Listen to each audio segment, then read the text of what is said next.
એક થિયેટરમાં કુલ 25 હરોળ છે। હરોળ એટલે લાઈન છે। જો આમાં થોડુંક સમજવું પડશે મિત્રો તમારે। 25 લાઈન છે એટલે આપણે એમ કહી શકીએ છીએ પહેલી લાઈન છે, બીજી લાઈન છે, આવી રીતે ટોટલ કેટલી લાઈનો છે? 25 લાઈનો છે એવું કીધેલું છે।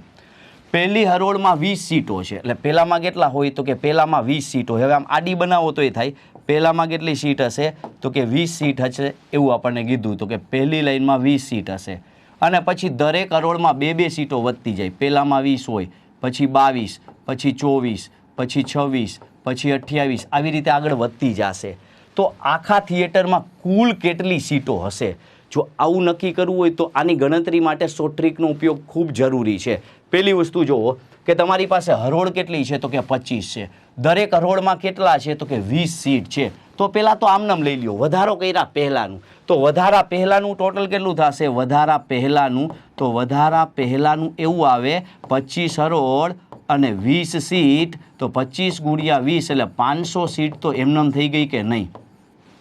હવે ગણતરી છે વધારાનું દરેક વખતે બબે વધતી જાય છે। તો હવે આપણે જોવા જઈએ પહેલીમાં 20 હોય, બીજીમાં 2 એટલે પહેલામાં કાંઈ વધ્યું નહીં। જો પહેલામાં કાંઈ વધે છે? નથી વધતું। બીજામાં વધે છે 2, ત્રીજામાં 4, પછી 6 આવી રીતે ક્યાં સુધી વધે? તો 25 લાઈનો લઈ જવાની। તો હવે ડબલ થતા જાય છે। આ પહેલી લાઈન, આ બીજી લાઈન, આ ત્રીજી લાઈન એવી રીતે થતા જાય છે। તો 25 લાઈન આવે ને તો 48 સુધી જઈ શકે। આ ક્યાં સુધી જઈ શકે? 48 સુધી। શું કામ એને 48 સુધી જઈ શકે છે? કારણ કે જો આમ જોવા જઈએ તો 24 લાઈનો આપણી પાસે હોય અને એક જીરોવાળી લાઈન એટલે 25 લાઈન થઈ ગઈ આપણા માટે।